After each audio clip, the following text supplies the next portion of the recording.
Good afternoon, everybody. So, students evaluate us, as you know, and the best comment that I've ever received from a student is Professor Sutherland's lectures are like his hair, too long and unkept.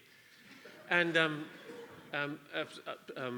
that generally is a problem, and this is a very complex topic, so you're going to have to endure with me a little bit. I've lectured some of you here, and you know how it works. Somebody, I think, Skalk Brits, you can commiserate with your wife tonight. She will know my long-winded lectures as well. Right, so let's talk a little bit about competition law and sports. So, what I'm going to try and achieve is I'm going to briefly just set out firstly that competition law, of course, in South Africa is regulated in terms of the Competition Act. But in South Africa, certainly, there are very few cases that deal with competition, competition issues. So, most of the important cases in this area were decided in the US and in Europe. So,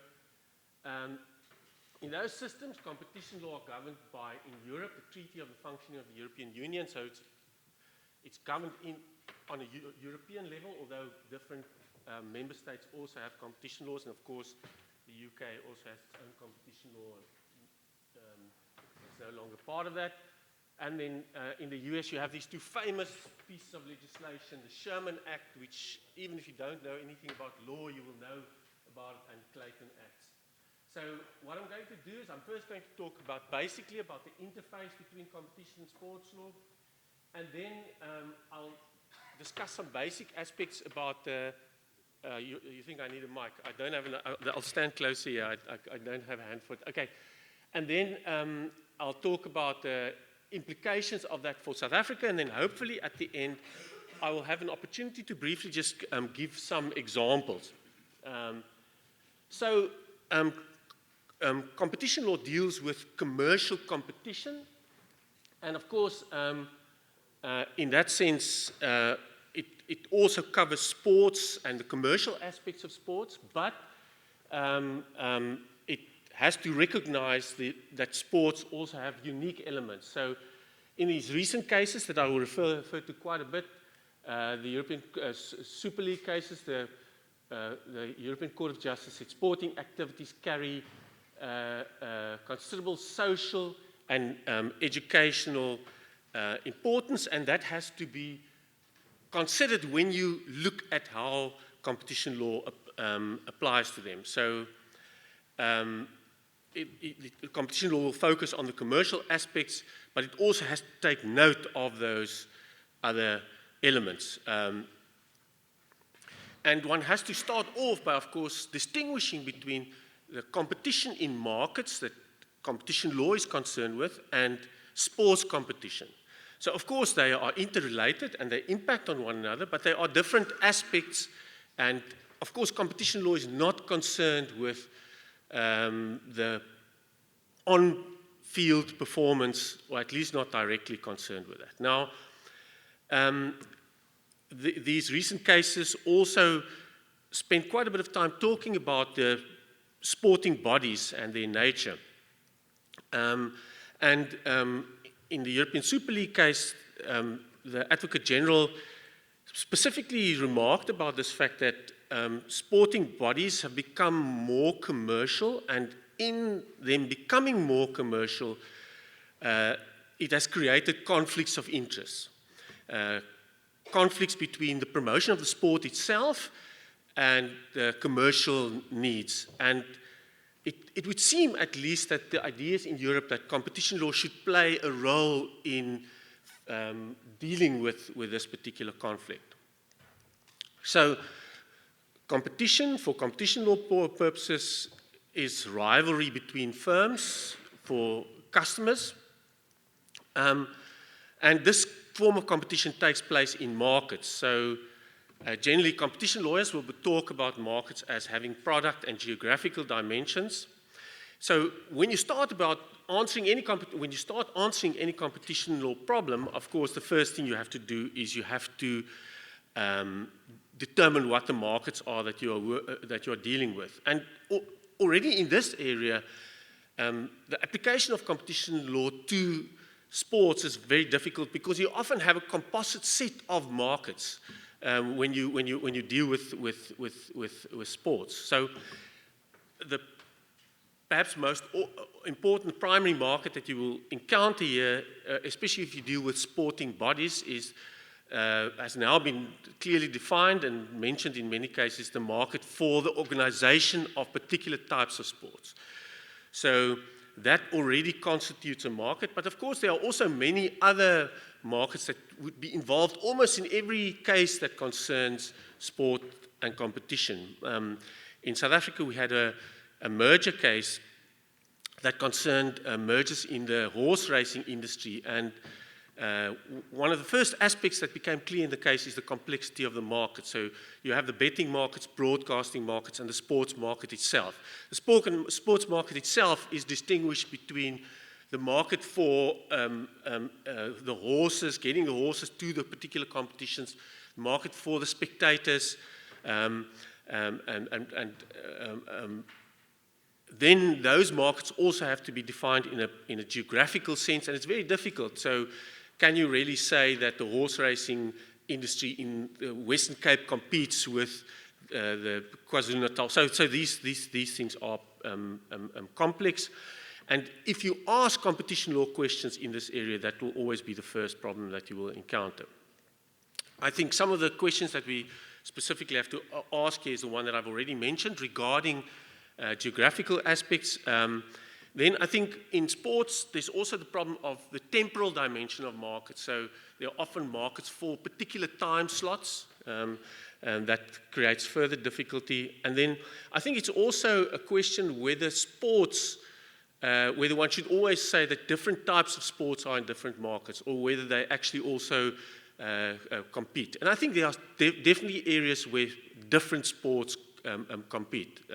Just taking my own life and my control of the remote in my house as an example, switching between cricket and rugby and annoying everybody. Right, so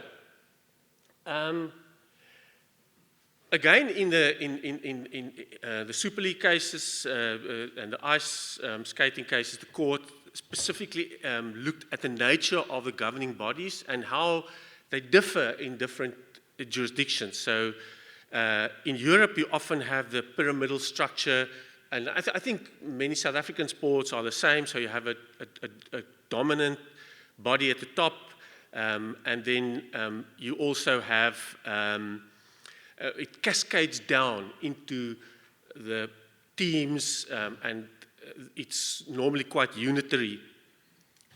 In the US, it's normally slightly different. Sports are generally organized around leagues, and they have a much longer history of competition between leagues and a disruption.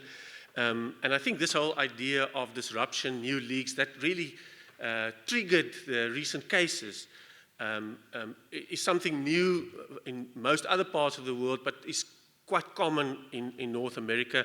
And dealing with it in competition law, or antitrust law as it's called in the US, is fairly standard.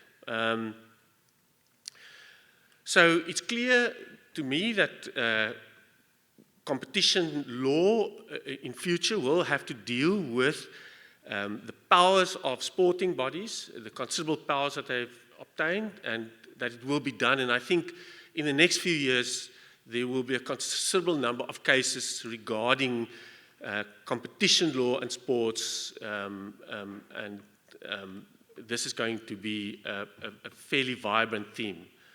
Right, so competition law applies to economic activity. The South African Act says it deals with firms that are involved in economic activity. So this normally is the first constraint. Of course, it's often been mentioned in Europe that, for instance, it wouldn't apply to amateur sports, but the net is cast widely, and initially I think there was a general sense that sporting rules will often be excluded. I think this is a point that's already been mentioned this morning, but I think very few sporting rules now will be exempted on the basis that they are non-commercial.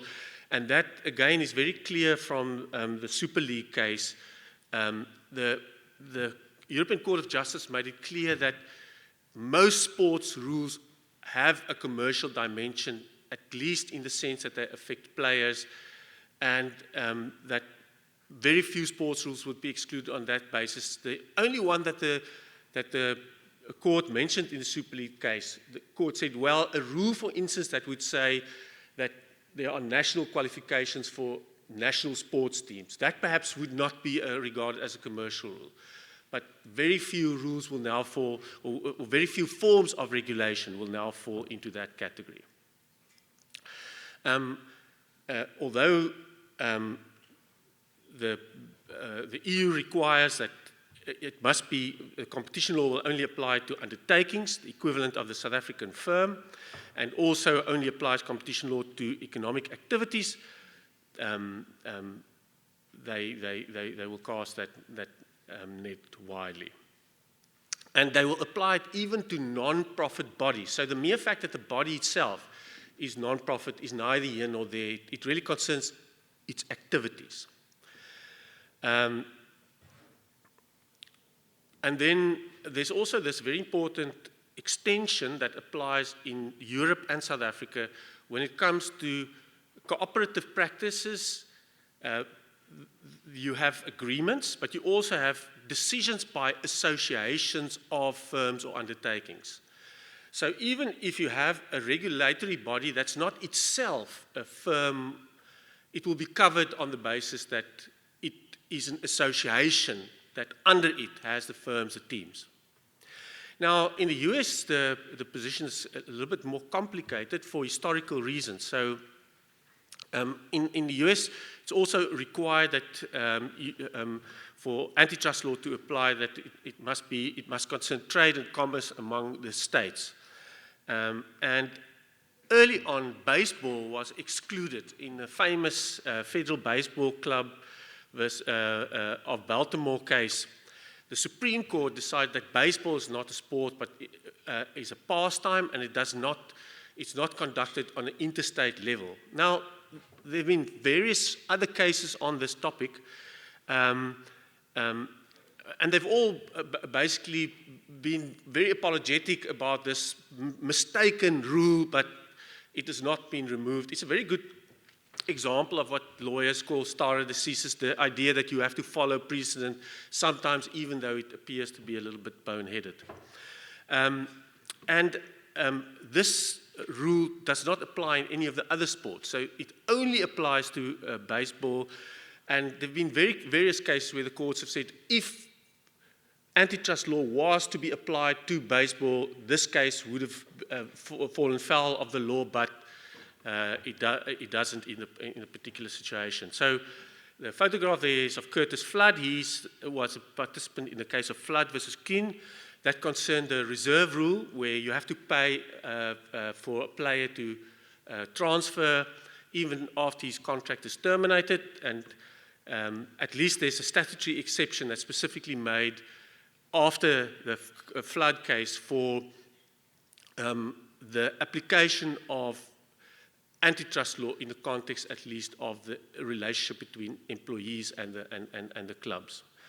And I have this picture here because one of the things that one always notices in these cases is that you often have sportsmen winning big cases in antitrust or competition law matters. They often win the cases, but they often lose their careers in the process. And he's an example of that. Okay.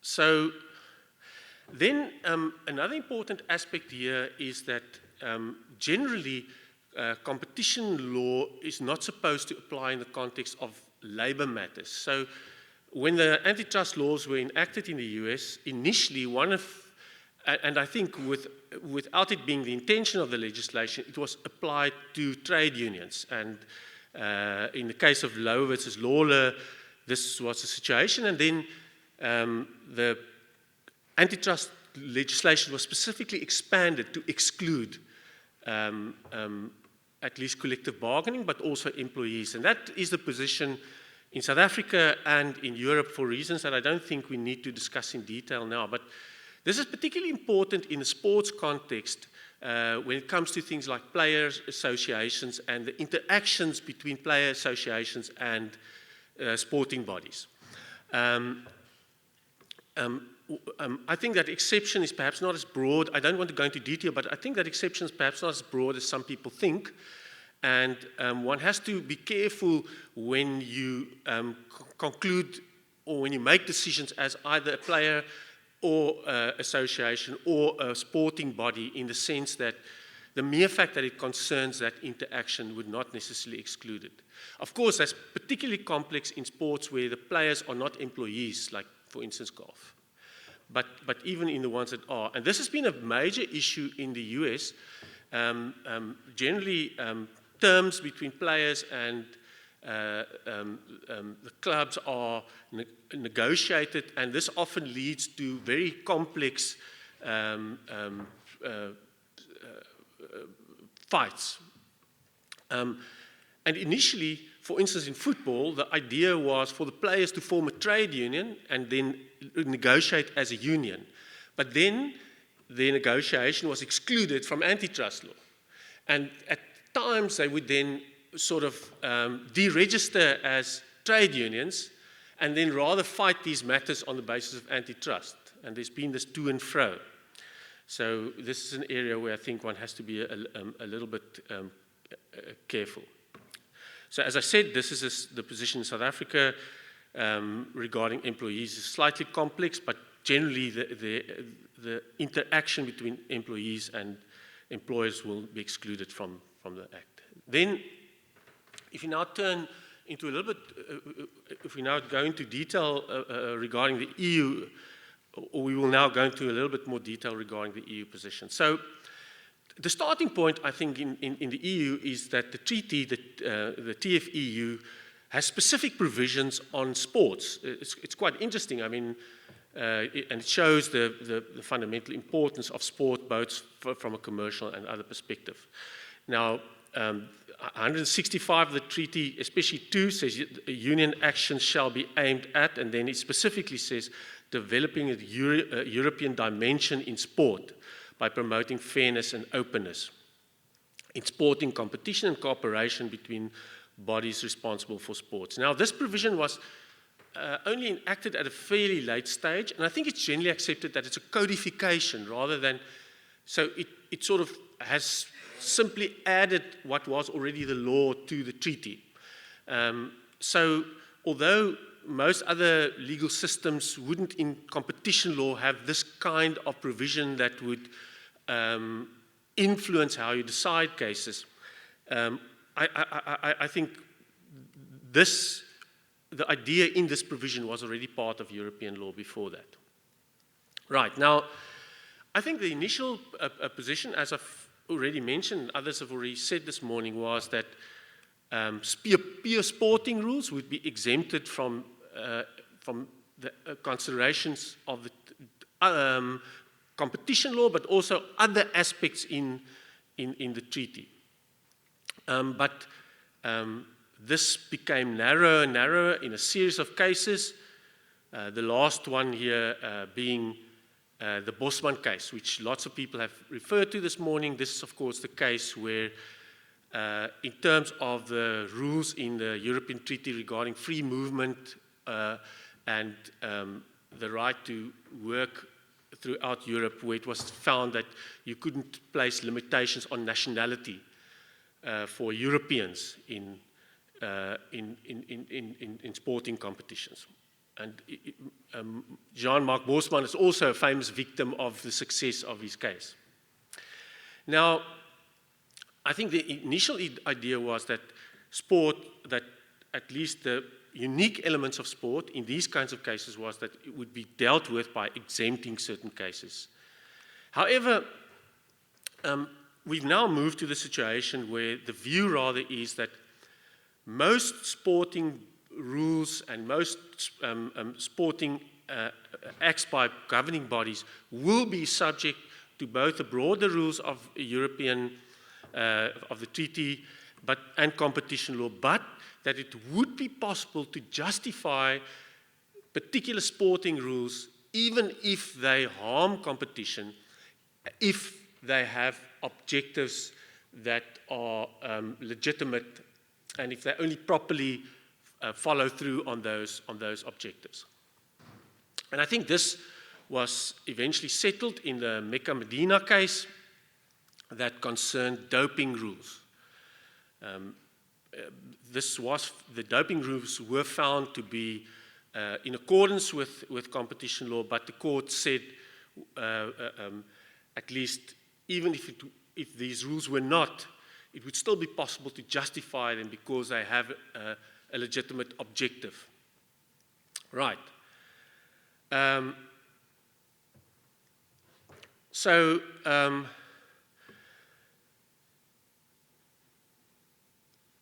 This would apply to sports even if those sports bodies have some legislative powers. So you sometimes get that certain sports have powers that are at least legislative. They get them from legislation or quasi-legislation.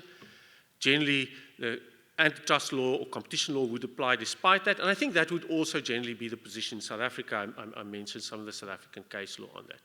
Unless the sporting body acts specifically in terms of legislation that was elsewhere made for it, I think the competition law would apply. Right. So these issues have recently been clarified in these three cases. That was the special gift that Father Christmas gave me last year. They were all issued on the 21st of December 2023. That's a Super League case, the International Skating case, and the Royal Antwerp case. Right, so the important issues in these cases was firstly that, of course, in these cases it was considered that if the rules of the bodies, of governing bodies, would firstly be regarded as agreements or concerted practices, in other words, cooperation between all the different participants. And if, in that sense, they were against competition law, they would be unlawful. Now, in European competition law, this issue is covered in Article 101 of the treaty. And in Article 101, there are two ways in which an agreement or concerted practice, or in this case, a rule, could be fall foul of competition law. It could either be prohibited by object or by effect. So this is a bit of a strange distinction because it does, object merely means that the nature of the conduct is such that one can simply by its nature judge that it would be anti-competitive, and you don't actually look on the ground whether in the particular circumstances it does so. Now, if it's not prohibited by object, then you have to actually look at the facts of the particular case to determine whether it harms a competition. Right, now, the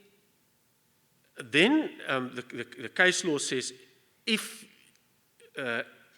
it's prohibited by object, then it cannot be justified. So in that sense, you wouldn't further look at the sporting objective of it, and the sporting objective would be completely irrelevant. However, if it's not prohibited by object, but it is by its effect anti-competitive, then you can do this justification on the basis of the sporting objective. And there you have to ask, does the conduct have a legitimate objective? Is the restriction suitable for achieving that objective, the so-called inherence requirement? And then thirdly, is the rule necessary and proportionate? So is there a better, easier way to achieve the same goal? So what are the kinds of objectives that one would consider here? I list them there. I'm not going to go through them, but it's a typical sort of things that would promote effective sport. Now, I think what one is going to have to do in future, when you think about making rules, when you think about how sports bodies work, you really have to think about what your objectives are and whether those objectives are legitimate. Right. In the case law, it was also accepted in these cases that rules and the application of those rules can be so-called abuses of dominance. So if a firm is dominant in a market, it means that it can exercise market power, it can act without taking its competitors into account. And most sports bodies fall into this category, and therefore their actions and rules could also be abuses of dominance. Again, in the European Super League case, it was found that that the rule could be such an abuse of dominance. Now, in the European Super League case, what is interesting to me is this. The court said, well, there are certain cases, so the issue in European Super League is basically, the European Super League is formed by the major clubs in Europe.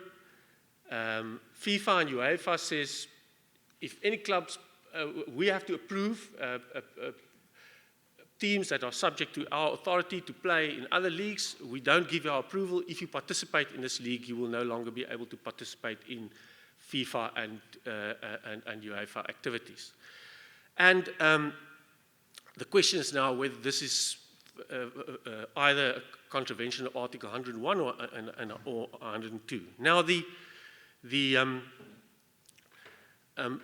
most important point, I think, that the court makes in this case is it says there could be cases where prior approval could be justified, but in this case, the rules themselves do not place proper constraints. In other words, they don't say how this activity, when and how this approval should be given. And the rules do not contain proper procedural limitations that would ensure fair, non-discriminatory, and transparent decision-making. So this just shows you to what extent really the court here is busy not necessarily just regulating the competition aspects, but trying to ensure that these entities act in a fair manner. And I think that is going to be an important issue. So what happens once you have now put in the constraints and the procedures? What will be the effect of that? And to what extent would the rules then still be in contravention of competition law itself? Right. Then, in all these cases, the courts have said, well, even if you get to the point where it's anti-competitive, either by object or effect, and even if it's not justified by its objective, then of course the conduct can still be justified if you can show that there are efficiency gains in terms of Article 101.3, and I'm not going to go into the detail of it, but you could still say, well, despite this harm, there is some economic benefit, and the economic benefit outweighs the harm, and therefore the conduct is justified. And there are some indications that certainly the European Court of Justice thinks that some of this kind of activities could be justified in terms of Article 101.3, even if it's prohibited by object, which is something that I always thought, well, that's more or less impossible. But they think that in the sporting context that could be possible. Right. So if you just put that in a little bit of a South African, perspective on this. So, as I said earlier, we don't have Article 165, which deals specifically with sports, but I don't think that is necessarily conclusive. Our Act sets out very wide objectives, and I think the special nature of sports could probably be accommodated within our decision-making processes, if perhaps not as deliberately as it is done in Europe, but I think there are ways in which one can do it. I'm a bit loath to say that in front of Judge Davis, but my point is it's not subtle enough, but yeah. Okay, then in our law, we also deal with horizontal or we also deal with agreements and concerted practices and decisions by associations of firms, but we distinguish the horizontal, in other words, the cases where it concerns agreements between competitors, and vertical agreements where it concerns agreements up and down the distribution chain.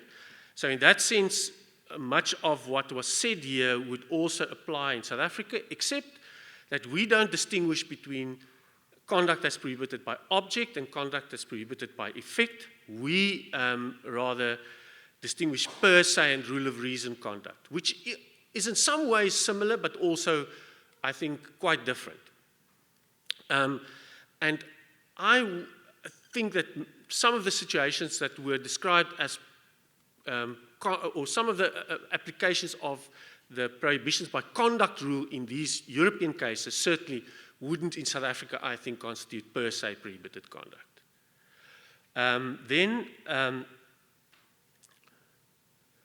Of course, if it's not per se prohibited, in other words, if it's not prohibited simply for the type of conduct that it is, then you, in South Africa, would also have to determine its consequences, and you would have to determine whether it has anti-competitive effect.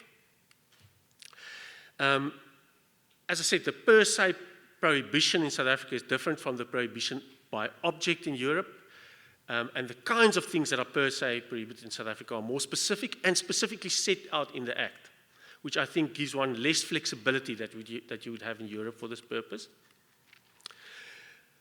Then, in South Africa, conduct can be justified as in Europe. 101.3, our equivalent is that you could still justify conduct if it has pro-competitive consequences that outweigh the negative consequences, but importantly, in South Africa, that would not apply to per se prohibited acts.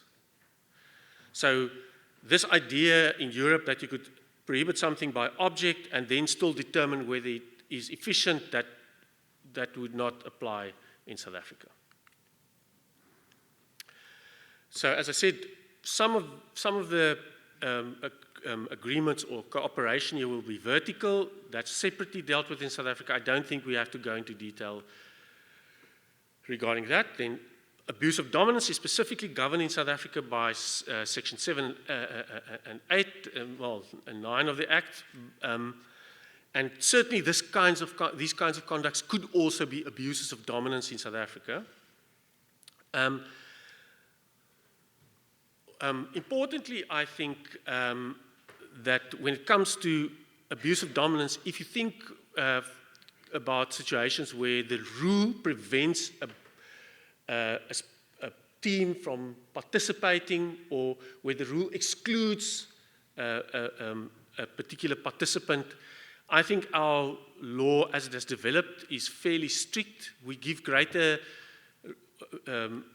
importance to the idea that a dominant firm has to give access to others, and I think that may expand the idea of dominance in South Africa.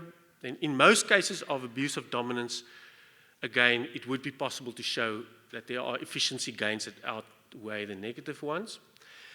Then this idea of taking into account the sporting objective, it is problematic in South Africa, specifically because public interest normally is considered in competition law by way of exempting the conduct in terms of Section 10, and there's no specific exemption or any provision covering sports. Other aspects like professional regulation is covered in the exemption provision. Even IP rights is covered there, but not sports. Right. Now, in the US, I'll be brief. The position generally is then that the Sherman Act and Clayton Act would apply to sports. The most famous case here is NCAA versus the Board of Regents of the University of Oklahoma. And there the court said, well, in the US, we won't easily prohibit conduct simply because of the type of conduct it is when it's in the sporting context. And the reason for that is that to have the product, the sport, in the first place, you need cooperation. And that cooperation is therefore a necessary element of providing the product itself. And because of that, there will always be a modicum of cooperation that could in other fields be anti-competitive but would be acceptable here. So generally in the sporting context, conduct would not be per se prohibited in the US, it would be subject to the rule of reason, and that rule of reason will always be applied with reference to this idea that cooperation is a necessary element, where you would normally say competitors shouldn't cooperate. Here you have to say, well, competitors have to cooperate to provide the product. I think the major difference between the US and Europe is that in Europe, conduct can be lawful if it has sporting objectives that does not necessarily have economic benefits. In the US, you can still show, you can always show that it's either not, the conduct is either not anti-competitive or that there are pro-competitive benefits that outweigh the negative ones, but the justification would always have to be on the basis of the economic benefits or on the basis of the efficiency benefits, to put it a different way. Right, so now I'm briefly going to just mention a few examples, and I'm going to go through this very quickly. So the first example of problematic provision, I'm going to take about 5 or 6 more minutes if that's okay. The first type of provision that's problematic here is the so-called limits on transfers, and these, as you all know, are important to protect the investment in players, and generally any reserve clauses that try to keep players to teams if their contracts have expired have not been accepted anywhere in the world. And this very recent case that many of you have already alluded to, the Diarra case, FIFA versus BZ, it concerns even the situation where a player breaches his contract. So Diarra left Lokomotiv Moscow in contravention of his contract, and he became subject to a rule which meant that his new club would have to pay compensation. And this rule has been found to be anti-competitive by object. So I haven't seen the case yet. It's been decided, the judgment was given on the 4th of October. I haven't been able to find the case itself yet, but certainly it's going to be an important one. Then we've already spoken about the prior approval cases. So we've spoken about the Super League case. Of course, this prior approval issue also arose in the dispute between Live Golf and the PGA, because that immediately is what the PGA did. It simply said, we won't allow players who play there to come back and play in our league. Phil Mickelson brought the case against the PGA, but this has now been settled, and they are now going to cooperate. All right. Then the local player requirements, this was the issue in this Royal Antwerp case. In this case, the rule said that players had to be, or that teams had to have a minimum number of players who were trained in the Belgian leagues. And this rule was also found to be per se prohibited. The regulation of agents is a topic that many of you have alluded to. So you may know that there are new FIFA rules regarding agents, and these rules have been evaluated by competition authorities, especially in Germany. And the indications are that these matters have not been finalized, but I think these rules are going to be found wanting, especially the caps on fees. I think that's one of the big problems here. In South Africa, the only cases that concern agents are cases that concern agents who simply fix their fees. And that, I think, is a clear contravention. Right, then rules that place salary caps on players or try to promote amateurism. This has also been an important aspect, particularly in American antitrust law, and especially in the context of college sports. One of the interesting aspects, there are these two cases, O'Bannon and Alston. The Alston case is a recent Supreme Court case on the matter. This issue was really triggered by sports gamers. So college sports, of course, as you know, is very big in the US, and the college teams you can play with college teams when you game. And the players wanted to have access to the funds that's generated by this. The court said, no, you can't get that funding, but it at least increased the limits of the amounts that could be paid to student sportsmen. Exactly how this will work is still being refined at the moment, and the second case concerns the fine-tuning of this issue. Then I think the other issue concerns the limiting of participants. So what, for instance, happens if a league excludes clubs? So say you want to reduce the number of teams, or which happened in the Nostalgic Partners case. It concerned the reduction of minor league baseball teams. Now, of course, this case was simply decided on the basis that baseball is not an antitrust issue, but this could become a complex issue, especially in South Africa, where, as I previously mentioned, providing access to a platform is regarded as a fundamental issue. I don't think it would be impossible to exclude teams, but you would have to have very good reasons for doing it. And I think at least the best reasons would be that it promotes the efficiency of the league itself. Then, of course, exploitation of rights and broadcasting. I'm not going to go into detail here. The only point that I want to make here briefly is that the centralization of rights by a sporting body, I think, is going to be problematic going forward, and unless it's governed by specific legislation, will be in contravention of competition law. The Supreme Court in the US, in the American Needle case, specifically rejected the argument that the National Football League is one firm that can license its rights, and it said no. It consists of a number of the separate decision makers, and because of that, the centralization and licensing of the rights is an agreement or concerted practice that could be anti-competitive. And I think we would take the same view. European Sports League also especially dealt with broadcasting, centralizing broadcasting rights, said it's prohibited by object. This, of course, is a very important issue in South Africa. I could spend another 40 minutes just talking about this, ICASA and the Competition Commission, the interaction between them. And of course, this recent case where our tribunal ordered MultiChoice to make available its certain sporting content on the open view for e-media. Then the last issue concerned mergers in the context of competition and sports.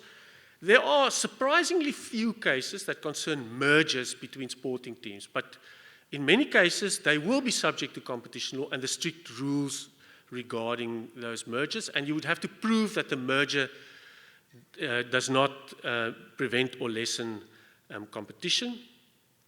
And that's normally quite easy with sports teams because they are generally in competition commercially as well as on the sports field, but it may be very difficult in the context of sporting bodies or leagues. It's going to be interesting to see, and perhaps one of my last points, going to be interesting to see what will happen with the Live at PGA, because they started off by talking about a merger, and then I read somebody said, well, obviously they did so without legal advice and realized that if they talk about a merger, it's going to be very difficult because as the competition authorities are very unlikely to approve such a merger. Now they are talking about a different kind of relationship that they will have, but you know, it's like when I remember when I was at university, you had this thing where you buy a ticket, and then with a ticket you buy alcohol, and then some people think, well, that's not buying alcohol. I think it's not going to pass muster on the same on the same basis. Right. So, in the end, I think this issue of the interface between competition and sports going to become more important, and in this process, I think it's very important to remember what sport is really about. This is a photograph of my son, and I am working 10 hours a day to fund what he's doing there at the moment. He's on his gap year, surfing in Indonesia. That's really what sport is about. When I think about sport, I always think about my father taking me to cricket matches, and I didn't realize that he left every half an hour to go and have a drink. And I once told my mother, I don't know, but I think my dad really enjoys going to the bathroom because every time he comes back while we're sitting and watching cricket, he enjoys it more. But he also enjoyed it right from the outset. So thank you very much.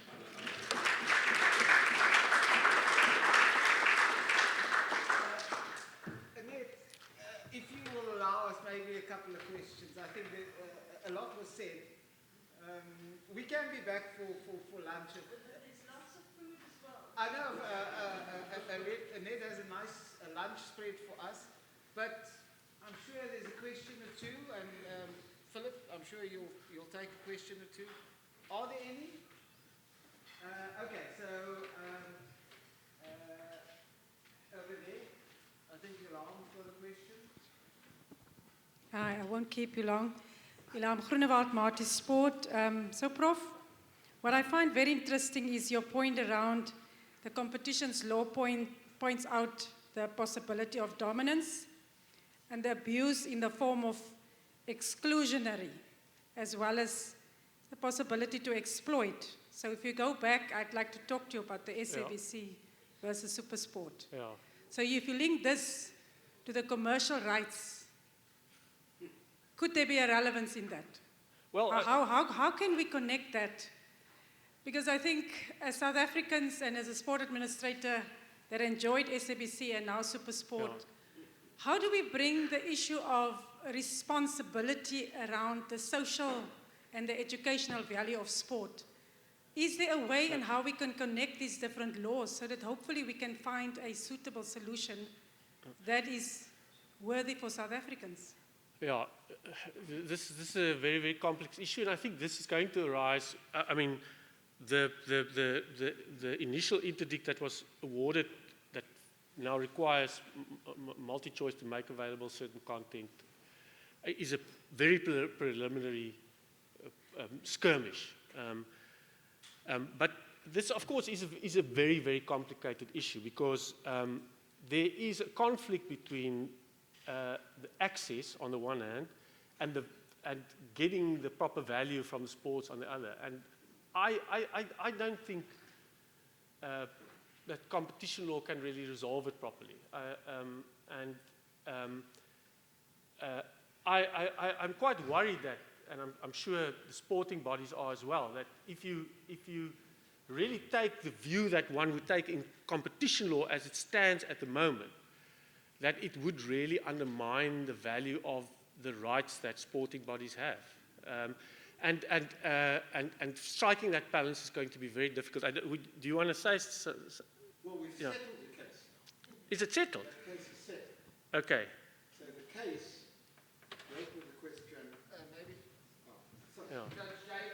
Oh, sorry. Sorry, Philip. What happened was all of those cases finally came to a head, and there was a massive litigation between Supersport or MultiChoice and ENCA, who wanted a greater access to the open time.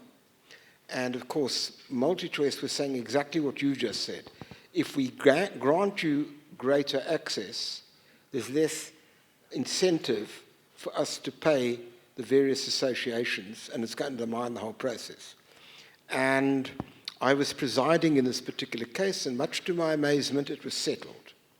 And it settled because my understanding is Canal Plus came to, who are now taking over NTN, have come to an agreement with ENCA, as a result of which there will be a significant open time, and there's been an agreement between the two parties. So the litigation has ended.